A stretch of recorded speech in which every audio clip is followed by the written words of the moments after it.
Orang dilarikan ke rumah sakit akibat ledakan mercon di rumah warga di Bantul, Daerah Istimewa Yogyakarta. Tim Gegana Polda pun diterjunkan ke lokasi kejadian untuk melakukan sterilisasi. Ledakan ini terjadi pada Minggu petang. Akibat ledakan ini, 4 orang warga dilarikan ke rumah sakit karena mengalami luka bakar. Sesaat setelah kejadian, polisi menggelar olah tempat kejadian perkara dan amankan sejumlah barang bukti. Sehari setelah kejadian, tim penjinak bom Gegana Satbrimopolda Daerah Istimewa Yogyakarta diterjunkan ke lokasi guna melakukan sterilisasi tempat kejadian perkara. Sterilisasi dilakukan untuk mencari benda-benda serupa yang bisa memicu ledakan susulan. Hingga saat ini polisi masih melakukan pendalaman terkait penyebab mercon meledak hingga melukai 4 orang warga.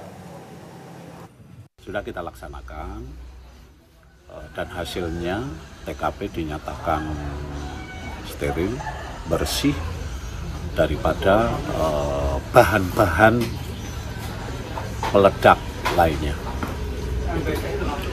Dari analisis di Jibom ini kemungkinan kok bisa terjadi ledakan seperti itu karena apa? Sementara kami belum bisa menyimpulkan karena proses daripada PPI di istilah kami ataupun identifikasi, investigasi sedang berjalan. Nanti setelah selesai kita melaksanakan tahapan daripada investigasi, nanti hasilnya, kesimpulannya akan kita sampaikan.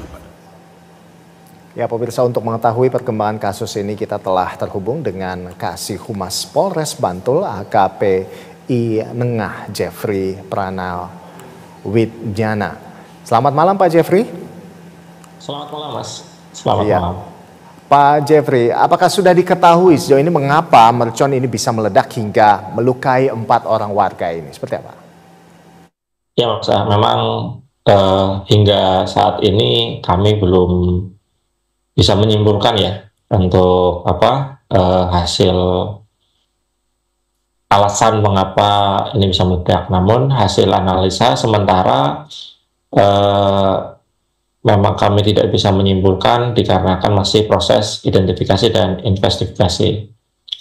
Tapi untuk hasil sterilisasi pada hari ini tidak ditemukan bahan peledak atau barang-barang maupun hal-hal yang berbahaya. Baik. Pak Jeffrey, apakah rumah tempat kejadian perkara ini memang sudah biasa atau sudah lama memproduksi mercon seperti itu? Kalau ini belum bisa, ini juga Mas, belum bisa kita temukan karena kan memang masih ada penanganan medis. Kita belum bisa banyak memintai keterangan para korban karena memang masih dalam penanganan medis.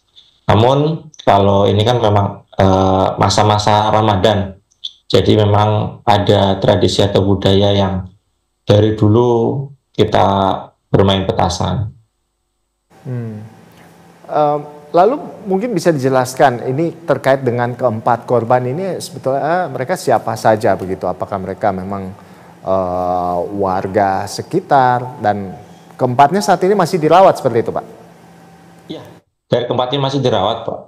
Dari 4 korban ini memang kejadian ini kan terjadi di rumah Pak Slamet atau ini rumah Pak RT. Pak Slamet ini sebagai Pak RT 35 tahun dan dia memang membuat pengakuan beliau membuat mercon banting yang bahan-bahannya didapat dari salah satu korban atas nama Syahroni 36 tahun, dibeli secara online seharga 100.000 yang dimana Syahroni ini sudah membeli sejak 1 bulan yang lalu.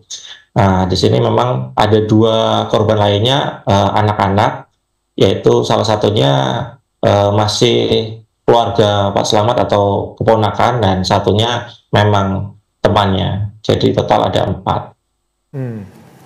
Setelah dilakukan olah tempat kejadian perkara dan sterilisasi, ini apa saja yang menjadi barang bukti yang kemudian diamankan pihak polisian? Ya, sebenarnya setelah kejadian kita langsung pengamanan TKP ya Mas. Kami mendapatkan beberapa barang bukti, yaitu bekas-bekas ledakan seperti genteng di teras karena TKP-nya ada di teras rumah dan ada kaca jendela juga pecah. Terus kita juga menemukan plastik bekas bungkus obat mercon.